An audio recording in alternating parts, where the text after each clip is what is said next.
चलिए ओवैसी जी, मेरी इंटरव्यू का एक छोटा सा हिस्सा है जिसको हम रैपिड फायर हिस्सा कहते हैं। इसमें जल्दी जल्दी मैं सवाल पूछूंगी, छोटे सवाल, और आपको छोटे छोटे जवाब देने हैं। समझ रहे हो? समझ रहे हो? देश का सबसे बड़ा नेता कौन?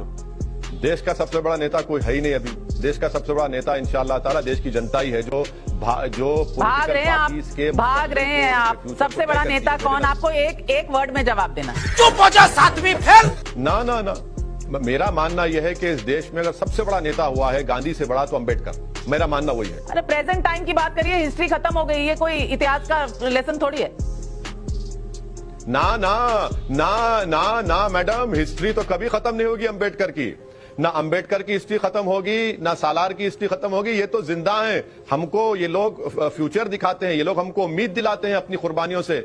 दूसरों के लिए हिस्ट्री खत्म हो जाएगी, मगर असदुद्दीन ओवैसी के लिए अंबेडकर और सालार हमेशा रहेंगे। ये नहीं, हिस्ट्री खत्म नहीं होगी इनके लिए, तो ये खुद हिस्ट्री का हिस्सा है। फिर मैं आपको ऑप्शंस देना शुरू कर देती हूँ। किसमें बेहतर लीडरशिप क्वालिटीज हैं, योगी या अखिलेश यादव? रुको जरा, सब्र करो, बोला धक्का मुक्की नहीं करने। दोनों ने बर्बाद कर दिया उत्तर प्रदेश को। हमारे जो चॉइस नहीं है वो आप कैसे चुन लेंगे? चॉइस दो की है। अरे मैडम, आप मेरे कनपट्टी पे बंदूक भी रख देंगे तो यही जवाब मिलेगा असदुद्दीन ओवैसी से आपको। बाप को भेज, तेरे बस की बात नहीं। तो योगी या अखिलेश, और 10 मार्च को इनमें से एक चुनना पड़ेगा। वो तो जनता, उत्तर प्रदेश की जनता चुनेगी मैडम।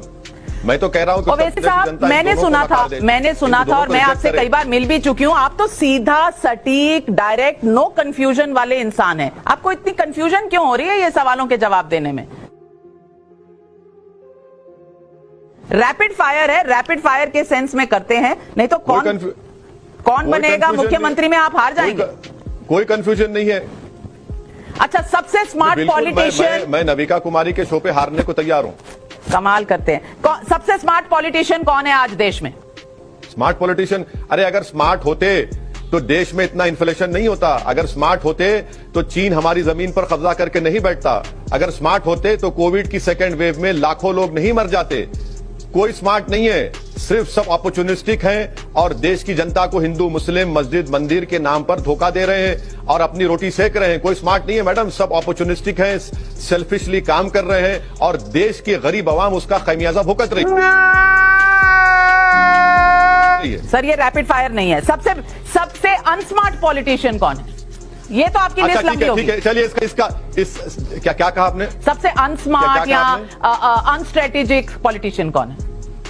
देखिए, स्मार्ट पॉलिटिशियन किसी हद तक मैं कह सकता हूं कि हमारा तेलंगाना का चीफ मिनिस्टर केसीआर है। चलिए, और ओडिशा के सीएम हो सकते हैं स्मार्ट। और अनस्मार्ट में तो लंबी लिस्ट है मैडम, बहुत बड़ी लंबी लिस्ट है। पहला नाम बता दीजिए, बस पहला नाम, टॉप ऑफ द लिस्ट का पहला नाम। उसमें असदुद्दीन ओवैसी भी आ सकता है। मैं अपने आप को स्मार्ट नहीं समझता हूं। सर, वो नीचे आएगा ना, ऊपर वाला नाम बता दीजिए। ऊपर ही डाल दीजिए मैडम मुझे, क्योंकि हम तो बदनामे जमाना है, तो जाहिर है। चलिए, बदनाम हो तो क्या नाम। इतना सेफ खेल रहे हैं आप, अगर बैटिंग ही नहीं करेंगे तो रन कैसे बनेंगे? आपके हिसाब से मुस्लिमों को किसने सबसे ज्यादा ठगा? पूरे कांग्रेस या BJP? Congress, BJP, Samajwadi party, BSP, इन तमाम ने मिलकर मुसलमानों का यह हाल कर दिया उत्तर प्रदेश में और देश में। सर, आपको लाइफलाइन लेनी पड़ेगी और आप 4 में से 1 बताइए, नहीं तो आप फेल होते हुए नजर आ रहे, पास ही नहीं हो रहे। नहीं मैडम, मैं तो आपके रैपिड फायर में फेल होने को तैयार हूं, क्योंकि सच्चाई को बता रहा हूं। अगर सच्चाई को बताना फेल होने के बराबर है। किसने ज्यादा ठगा, कांग्रेस के बीजेपी? कांग्रेस के बीजेपी के समाजवादी? कोई मुस्कुराकर वार करता है, कोई गुस्से में वार करता है। फर्क यही है बस। एक चीज जो भारत के इतिहास में बदलना चाहते हैं आप? भारत के इतिहास में बदलने का अगर होगा तो मैडम, काश गांधी का कत्ल ना होता, काश दिल्ली मैसेकर ना होता, काश सिखों का जेनोसाइड ना होता, काश इतने फसादात ना होते। धर्म और राजनीति में से एक चुनना हुआ तो किसको चुनेंगे, धर्म या राजनीति? संविधान को। शरिया कानून बेहतर है या भारत का संविधान? संविधान शरीयत पर अमल करने की इजाजत देता है, तो इसलिए कहूं संविधान। मुझे मालूम था आप ये सवाल करने वाले हैं, इसलिए मैंने संविधान कहा। भारत माता की जय या अल्लाहू अकबर? कौन है ये लोग? कहां से आते हैं? जय हिंद। भारत माता नहीं कहेंगे। वाह, क्या सीन है। पॉलिटिक्स में नहीं होते तो क्या कर रहे होते? अरे क्या कर रहे होते कुछ भी नहीं कर रहे होते क्या है, नहीं मालूम मैडम। ये सवाल जो है ना, ये बड़ा बड़ा ये कोर्स से बाहर का आ गया लगता है। मालूम आप इतने साल गुजार दिए।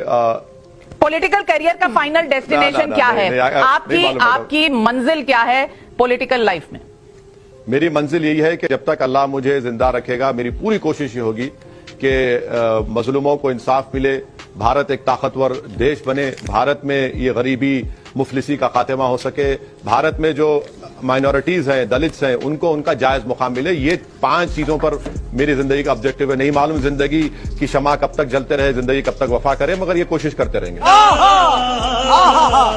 2024 में प्रधानमंत्री कौन, मोदी या कोई और? 2024 तो बहुत दूर है मैडम, अभी तो यूपी हो जाने दीजिए, फिर 24 से पहले यूपी में योगी या अखिलेश, कौन जीतने वाला है? प्रोजेक्शन क्या है? प्रोजेक्शन ये है कि जिन उत्तर प्रदेश के जनता की मां बहनों की लाशें तीर रही थी, जो नौजवान बेरोजगार हो चुके हैं, जो जेलों में सड़ रहे हैं, वो एक मौसर जवाब देंगे। और कांग्रेस उभर कर वापस सत्ता में आ सकती है, हाँ या ना? हम हैदराबाद में एक कहावत कहते हैं कि बासी कड़ी को कभी उबाल नहीं आता। योगी आदित्यनाथ के लिए सबसे बड़ा चैलेंजर कौन, ओवैसी या अखिलेश? उत्तर प्रदेश की 21 करोड़ जनता योगी आदित्यनाथ का सबसे बड़ा चैलेंज देगी इंशाअल्लाह ताला। अगर आप खाली समय पाते हैं तो क्या करते हैं ओवैसी साहब? अरे क्या करते हैं मैडम, घर में माशाल्लाह से बीवी है, बच्चे हैं, उनके साथ रहते हैं, पार्टी का काम करते हैं, तो वही करते हैं। और क्या करते हैं, नॉर्मल इंसान हूं, वो वैसा कोई खास बात नहीं है। आज आपने बहुत वो कहते हैं ना कि राहुल द्रविड़ जैसा सिर्फ डिफेंसिव बैटिंग करी है, लेकिन तभी कहा जाता है उनको द वॉल। शायद और राहुल द्रविड़ भारत की क्रिकेट टीम का कोच भी है। खत्म, bye bye, tata, good bye.